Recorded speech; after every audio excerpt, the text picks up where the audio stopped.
Mysteries await just a page away. Ready to dive in? Welcome to The Book Reader, where stories unfold one enchanting page at a time. Subscribe now and unlock the magic. Part 4. Hostile Takeover. 5. Saturday, July 12th to Monday, July 14th.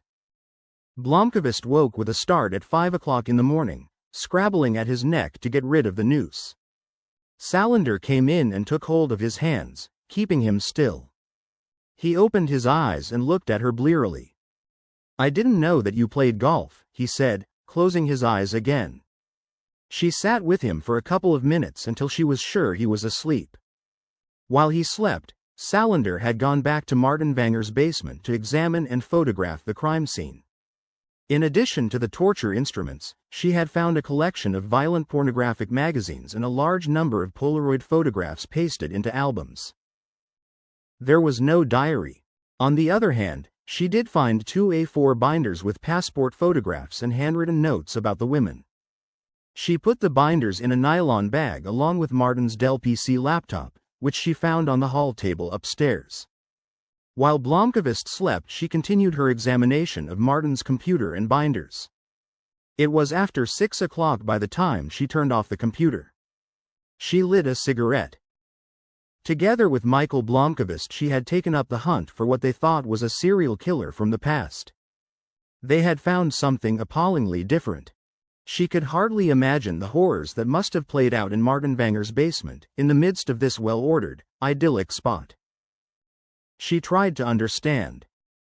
Martin Vanger had been killing women since the 60s, during the past 15 years 1 or 2 victims per year. The killing had been done so discreetly and was so well planned that no one was even aware that a serial killer was at work. How was that possible? The binders provided a partial answer. His victims were often new arrivals, immigrant girls who had no friends or social contacts in Sweden. There were also prostitutes and social outcasts, with drug abuse or other problems in their background. From her own studies of the psychology of sexual sadism, Salander had learned that this type of murderer usually collected souvenirs from his victims. These souvenirs functioned as reminders that the killer could use to recreate some of the pleasure he had experienced. Martin Vanger had developed this peculiarity by keeping a death book. He had catalogued and graded his victims. He had described their suffering. He had documented his killings with videotapes and photographs. The violence and the killing were the goal, but Salander concluded that it was the hunt that was Martin Vanger's primary interest. In his laptop he had created a database with a list of more than 100 women. There were employees from the Vanger Corporation, waitresses in restaurants where he regularly ate, reception staff in hotels, clerks at the Social Security office, the secretaries of business associates, and many other women. It seemed as if Martin had pigeonholed practically every woman he had ever come into contact with. He had killed only a fraction of these women, but every woman anywhere near him was a potential victim. The cataloging had the mark of a passionate hobby, and he must have devoted countless hours to it. Is she married or single? Does she have children and family? Where does she work? Where does she live? What kind of car does she drive? What sort of education does she have? Hair color? Skin color? Figure? The gathering of personal information about potential victims must have been a significant part of Martin Vanger's sexual fantasies. He was first of all a stalker, and second a murderer. When she had finished reading, she discovered a small envelope in one of the binders. She pulled out 2 much-handled and faded Polaroid pictures. In the first picture, a dark-haired girl was sitting at a table. The girl had on dark jeans and had a bare torso with tiny, pointed breasts. She had turned her face away from the camera and was in the process of lifting one arm in a gesture of defense, almost as if the photographer had surprised her. In the second picture, she was completely naked. She was lying on her stomach on a blue bedspread. Her face was still turned away from the camera. Salander stuffed the envelope with the pictures into her jacket pocket. After that, she carried the binders over to the wood stove and struck a match. When she was done with the fire, she stirred the ashes. It was pouring down with rain when she took a short walk and, kneeling as if to tie a shoelace, discreetly dropped Martin Vanger's laptop into the water under the bridge. When Frode marched through the open door at 7:30 that morning, Salander was at the kitchen table smoking a cigarette and drinking coffee. Frode's face was ashen, and he looked as if he had had a cruel awakening. "Where's Mikael?" he said. "He's still asleep." Frode sat down heavily on a kitchen chair. Salander poured coffee and pushed the cup over to him. "Martin, I just found out that Martin was killed in a car accident last night." "That's sad," Salander said, taking a sip of her own coffee. Frode looked up. At first he stared at her, uncomprehending. Then his eyes opened wide. "What?" He crashed. "How annoying. What do you know about this?" "He drove his car right into the front of a truck. He committed suicide. The press, the stress, a floundering financial empire, ... too much for him. At least that's what I suppose it will say on the placards." Frode looked as if he were about to have a cerebral hemorrhage. He stood up swiftly and walked unsteadily to the bedroom. "Let him sleep," Salander snapped. Frode looked at the sleeping figure.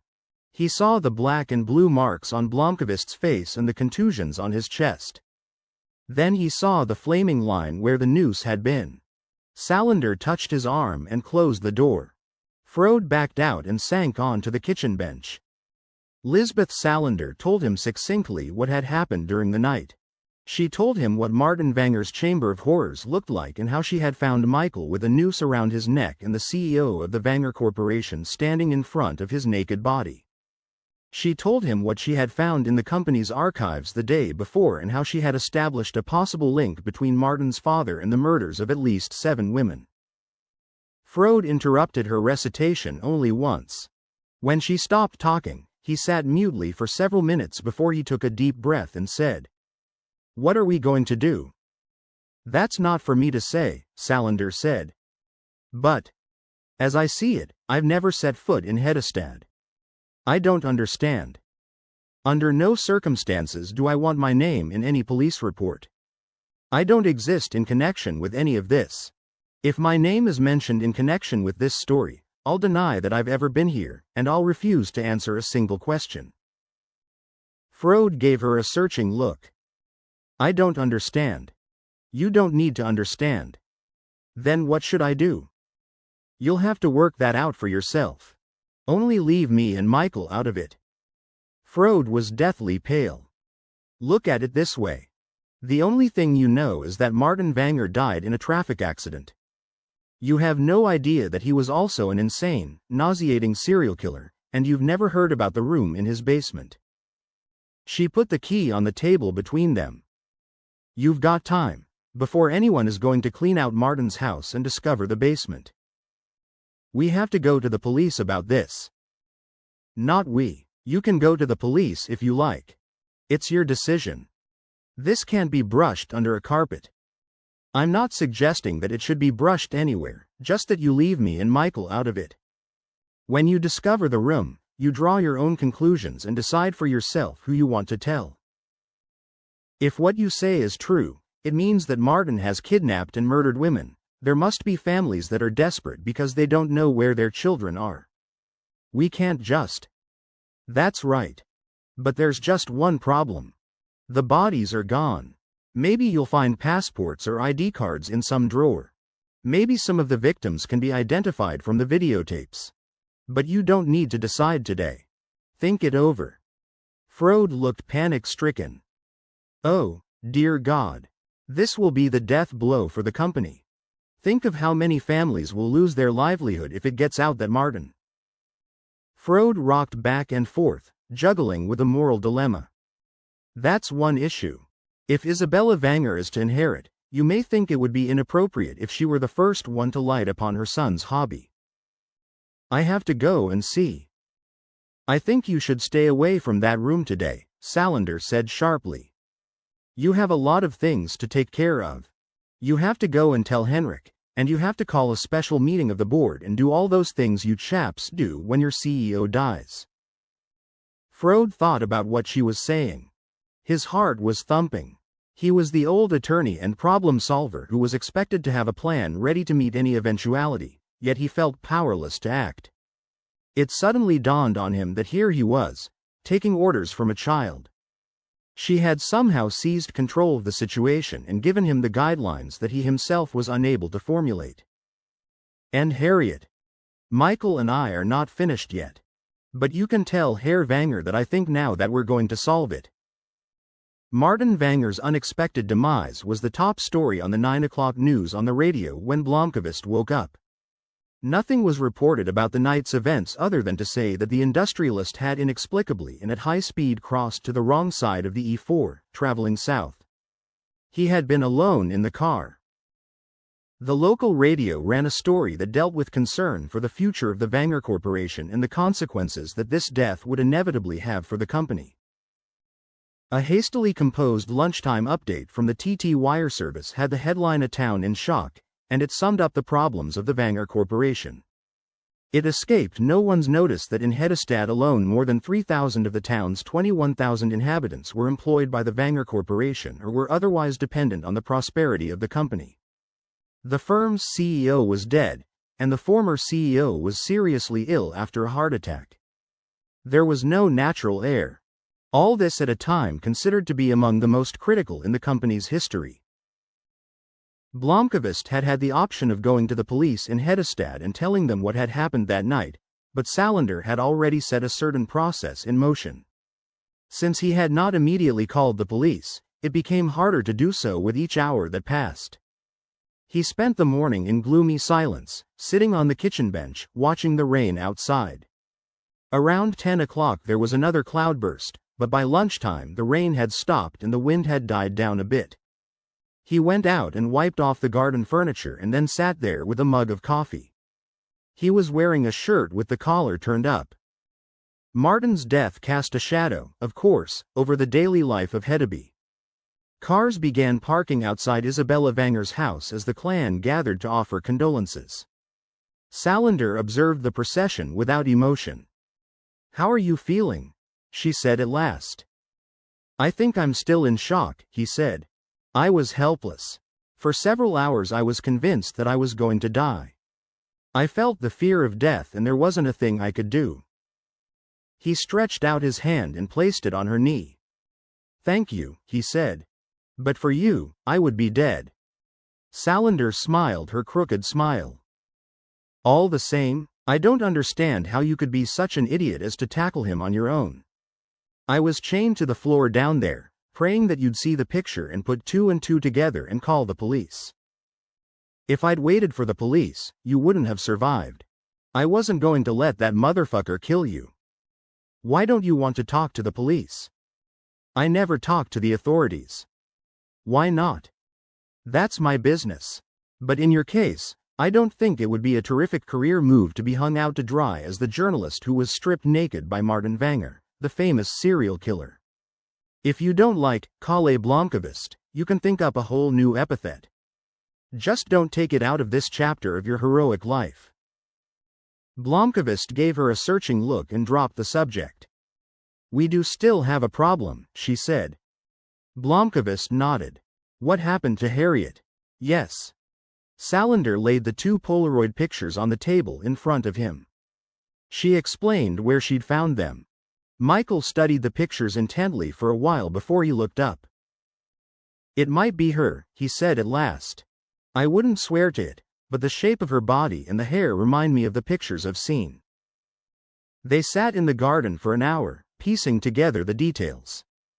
They discovered that each of them, independently and from different directions, had identified Martin Wenger as the missing link. Salander never did find the photograph that Blomkvist had left on the kitchen table. She had come to the conclusion that Blomkvist had done something stupid after studying the pictures from the surveillance cameras. She had gone over to Martin Wenger's house by way of the shore and looked in all the windows and seen no one. She had tried all the doors and windows on the ground floor. Finally she had climbed in through an open balcony door upstairs. It had taken a long time, and she had moved extremely cautiously as she searched the house, room by room. Eventually she found the stairs down to the basement. Martin had been careless. He left the door to his chamber of horrors ajar, and she was able to form a clear impression of the situation. Blomkvist asked her how much she had heard of what Martin said. Not much. I got there when he was asking you about what happened to Harriet, just before he hung you up by the noose. I left for a few minutes to go back and find a weapon. Martin had no idea what happened to Harriet, Blomkvist said. Do you believe that? Yes, Blomkvist said without hesitation.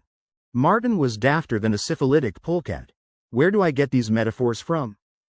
But he confessed to all the crimes he had committed. I think that he wanted to impress me. But when it came to Harriet, he was as desperate as Henrik Vanger to find out what happened. So, where does that take us? We know that Gottfried was responsible for the first series of murders, between 1949 and 1965.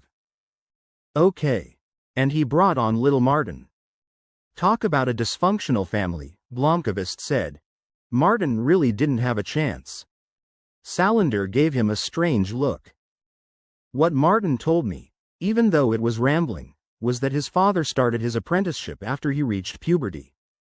He was there at the murder of Lee in Uddevalla in 1962. He was 14, for God's sake. He was there at the murder of Sarah in 1964, and that time he took an active part. He was 16. And? He said that he had never touched another man, except his father. That made me think that, well, the only possible conclusion is that his father raped him. Martin called it his duty. The sexual assaults must have gone on for a long time. He was raised by his father, so to speak. Bullshit, Salander said, her voice as hard as flint.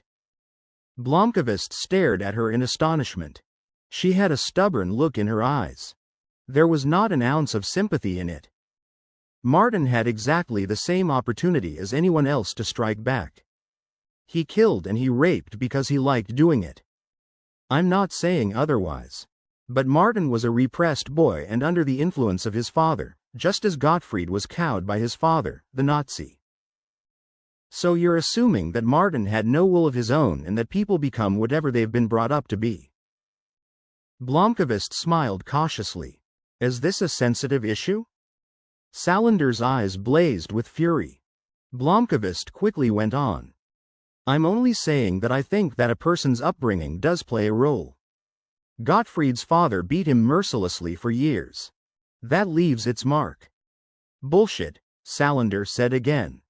Gottfried isn't the only kid who was ever mistreated. That doesn't give him the right to murder women. He made that choice himself. And the same is true of Martin. Blomkvist held up his hand. Can we not argue? I'm not arguing. I just think that it's pathetic that creeps always have to have someone else to blame. They have a personal responsibility. We'll work it all out later. What matters is that Martin was 17 when Gottfried died, and he didn't have anyone to guide him. He tried to continue in his father's footsteps. In February 1966, in Uppsala. Blomkvist reached for one of Salander's cigarettes. I won't speculate about what impulses Gottfried was trying to satisfy or how he himself interpreted what he was doing. There's some sort of biblical gibberish that a psychiatrist might be able to figure out, something to do with punishment and purification in a figurative sense. It doesn't matter what it was. He was a cut and dried serial killer. Gottfried wanted to kill women and clothe his actions in some sort of pseudo-religious claptrap. Martin didn't even pretend to have an excuse. He was organized and did his killings systematically. He also had money to put into his hobby. And he was shrewder than his father. Every time Gottfried left a body behind, it led to a police investigation and the risk that someone might track him down, or at least link together the various murders. Martin Vanger built his house in the 70s, Salander said pensively. I think Henrik mentioned it was in 1978. Presumably he ordered a safe room put in for important files or some such purpose. He got a soundproofed, windowless room with a steel door. He's had that room for 25 years. They fell silent for a while as Blomkvist thought about what atrocities must have taken place there for a quarter of a century. Salander did not need to think about the matter. She had seen the videotapes. She noticed that Blomkvist was unconsciously touching his neck. Gottfried hated women and taught his son to hate women at the same time as he was raping him. But there's also some sort of undertone. I think Gottfried fantasized that his children would share his, to put it mildly, perverted worldview. When I asked about Harriet, his own sister, Martin said, "We tried to talk to her. But she was just an ordinary cunt. She was planning to tell Henrik. I heard him. That was about when I got down to the basement. And that means that we know what her aborted conversation with Henrik was to have been about." Blomkvist frowned. Not really. Think of the chronology. We don't know when Gottfried first raped his son, but he took Martin with him when he murdered Lee Persson in Uddevalla in 1962. He drowned in 1965. Before that, he and Martin tried to talk to Harriet. Where does that lead us? Martin wasn't the only one that Gottfried assaulted. He also assaulted Harriet. Gottfried was the teacher. Martin was the pupil. Harriet was what? Their plaything? Gottfried taught Martin to screw his sister. Salander pointed at the Polaroid prints. It's hard to determine her attitude from these two pictures because we can't see her face, but she's trying to hide from the camera. Let's say that it started when she was 14, in 1964. She defended herself, couldn't accept it, as Martin put it. That was what she was threatening to tell Henrik about. Martin undoubtedly had nothing to say in this connection. He just did what his father told him. But he and Gottfried had formed some sort of pact, and they tried to initiate Harriet into it too. Salander said, "In your notes you wrote that Henrik had let Harriet move into his house in the winter of 1964. Henrik could see there was something wrong in her family. He thought it was the bickering and friction between Gottfried and Isabella that was the cause, and he took her in so that she could have some peace and quiet and concentrate on her studies. An unforeseen obstacle for Gottfried and Martin. They couldn't get their hands on her as easily or control her life. But eventually, where did the assault take place? It must have been at Gottfried's cabin. I'm almost positive that these pictures were taken there. It should be possible to check. The cabin is in a perfect location, isolated and far from the village. Then Gottfried got drunk one last time and died in a most banal way. So Harriet's father had attempted to have sex with her, but my guess is that he didn't initiate her into the killing. Blomkvist realized that this was a weak point. Harriet had made note of the names of Gottfried's victims, pairing them up with Bible quotes, but her interest in the Bible did not emerge until the last year, and by then Gottfried was already dead. He paused, trying to come up with a logical explanation. Sometime along the way Harriet discovered that Gottfried had not only committed incest, but he was also a serial sex murderer, he said. We don't know when she found out about the murders. It could have been right before Gottfried drowned. It might also have been after he drowned, if he had a diary or had saved press cuttings about them. Something put her on his track. But that wasn't what she was threatening to tell Henrik, Blomkvist said. It was Martin, Salander said. Her father was dead, but Martin was going on abusing her. Exactly. But it was a year before she took any action. What would you do if you found out that your father was a murderer who had been raping your brother? I'd kill the fucker, Salander said in such a sober tone that Blomkvist believed her. He remembered her face as she was attacking Martin Vanger. He smiled joylessly. Okay, but Harriet wasn't like you. Gottfried died before she managed to do anything. That also makes sense. When Gottfried died, Isabella sent Martin to Uppsala. He might have come home for Christmas or other holidays, but during that following year he didn't see Harriet very often. She was able to get some distance from him. And she started studying the Bible. And in light of what we now know, it didn't have to be for any religious reasons. Maybe she simply wanted to know what her father had been up to. She brooded over it until the Children's Day celebration in 1966. Then suddenly she sees her brother on Jarnviksgatan and realizes that he's back. We don't know if they talked to each other or if he said anything. But no matter what happened, Harriet had an urge to go straight home and talk to Henrik. And then she disappeared. After they had gone over the chain of events, it was not hard to understand what the rest of the puzzle must have looked like. Blomkvist and Salander packed their bags. Before they left, Blomkvist called Frode and told him that he and Salander had to go away for a while, but that he absolutely wanted to see Henrik Vanger before they left. Blomkvist needed to know what Frode had told Henrik. The man sounded so stressed on the telephone that Blomkvist felt concerned for him. Frode said that he had only told him that Martin had died in a car accident.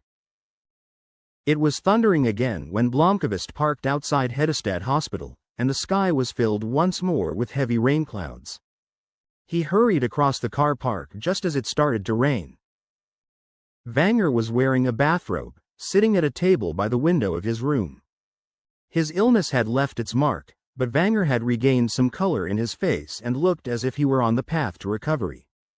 They shook hands. Blomkvist asked the nurse to leave them alone for a few minutes. "You've been avoiding me," Vanger said. Mikael nodded. "On purpose.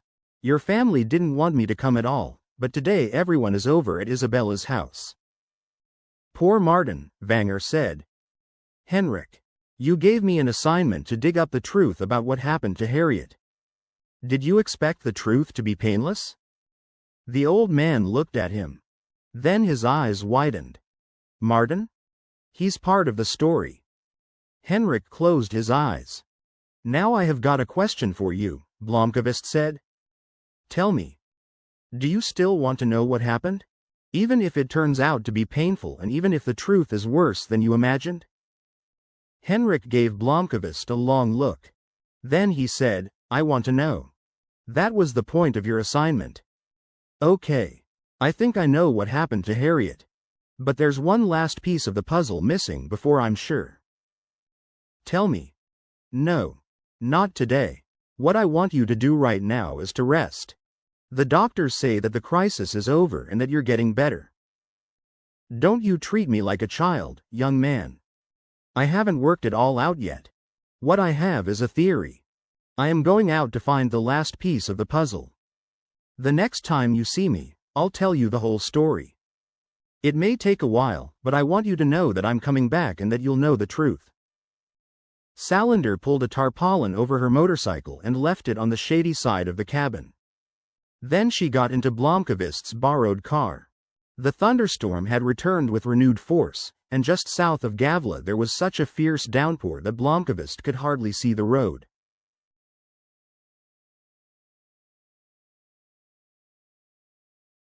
Just to be safe, he pulled into a petrol station.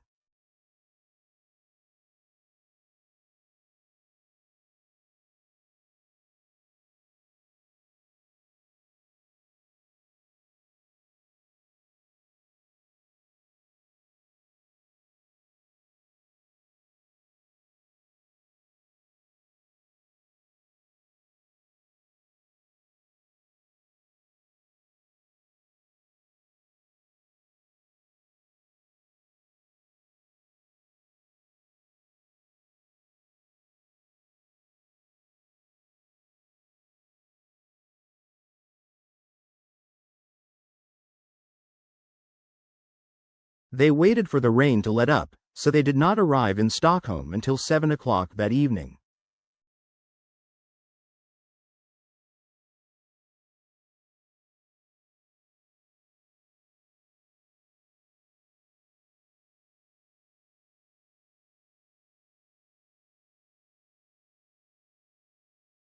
Blomkvist gave Salander the security code to his building and dropped her off at the central tunnelbana.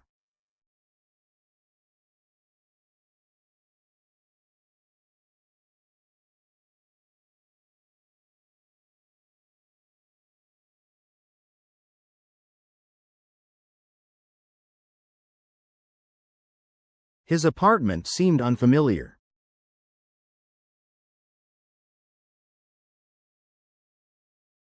He vacuumed and dusted while Salander went to see Plague in Sundbyberg. She arrived at Blomkvist's apartment at around midnight and spent 10 minutes examining every nook and cranny of it. Then she stood at the window for a long time, looking at the view facing the Slussen locks. They got undressed and slept. At noon the next day they landed at London's Gatwick Airport. They were met with rain. Blomkvist had booked a room at the Hotel James near Hyde Park, an excellent hotel compared to all the one-star places in Bayswater where he had always ended up on his previous trips to London.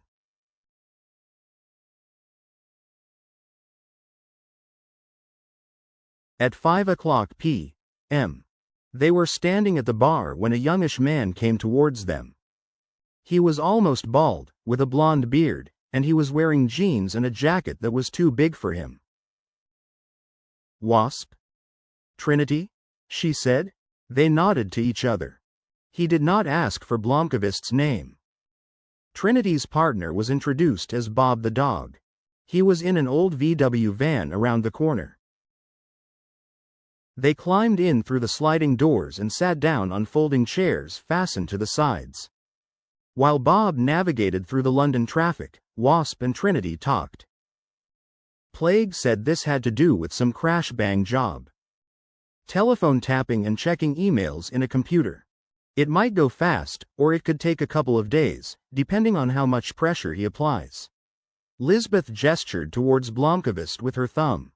"Can you do it?" "Do dogs have fleas?" Trinity said. Anita Vanger lived in a terrace house in the attractive suburb of St. Albans, about an hour's drive north. From the van they saw her arrive home and unlock the door some time after 7:30 that evening. They waited until she had settled, had her supper, and was sitting in front of the TV before Blomkvist rang the doorbell.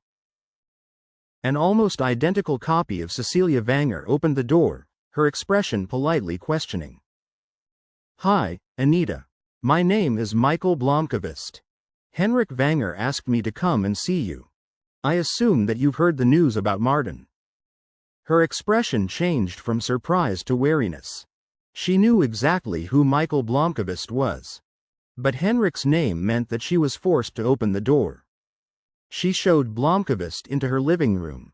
He noticed a signed lithograph by Anders Zorn over the fireplace. It was altogether a charming room. "Forgive me for bothering you out of the blue, but I happen to be in St. Albans, and I tried to call you during the day." "I understand. Please tell me what this is about?" "Are you planning to be at the funeral?" "No, as a matter of fact, I'm not. Martin and I weren't close, and anyway, I can't get away at the moment." Anita Vanger had stayed away from Hedestad for 30 years.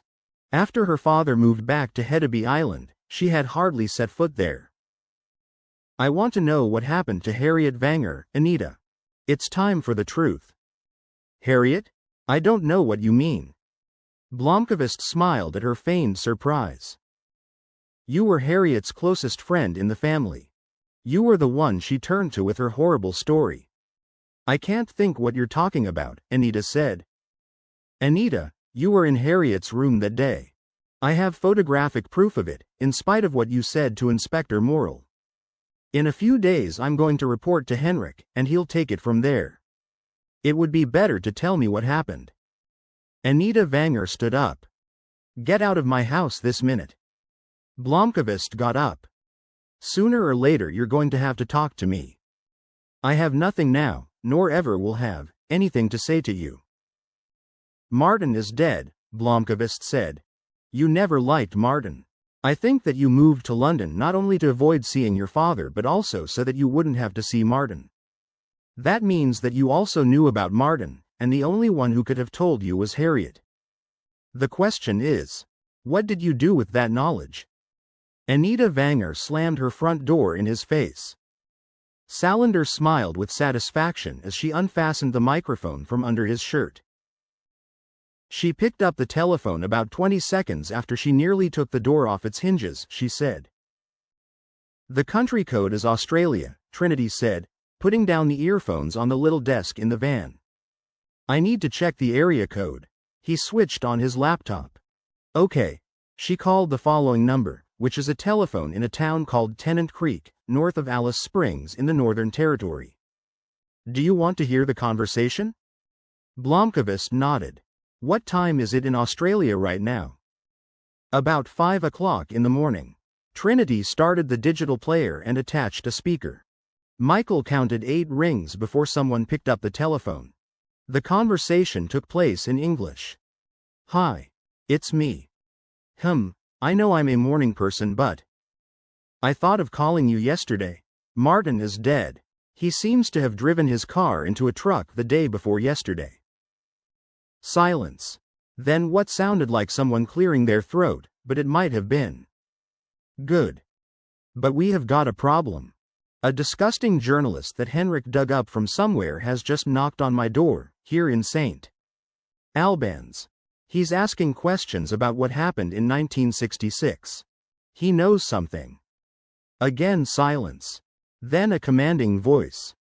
"Anita, put down the telephone right now. We can't have any contact for a while. But write a letter. Tell me what's going on." Then the conversation was over. "Sharp chick," Salander said. They returned to their hotel just before 11 o'clock. The front desk manager helped them to reserve seats on the next available flight to Australia. Soon they had reservations on a plane leaving at 7:05 the following evening, destination Melbourne, changing in Singapore. This was Salander's first visit to London. They spent the morning walking from Covent Garden through Soho. They stopped to have a café latte on Old Compton Street. Around 3 o'clock they were back at the hotel to collect their luggage. While Blomkvist paid the bill, Salander turned on her mobile. She had a text message. "Armansky says to call at once." She used a telephone in the lobby. Blomkvist, who was standing a short distance away, noticed Salander turn to him with a frozen expression on her face. He was at her side at once. "What is it?" "My mother died. I have to go home." Salander looked so unhappy that he put his arms around her. She pushed him away. They sat in the hotel bar.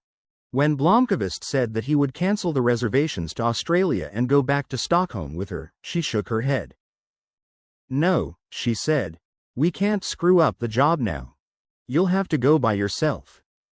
They parted outside the hotel, each of them making for a different airport.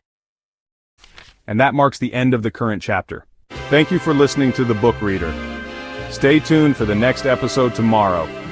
Please subscribe for updates.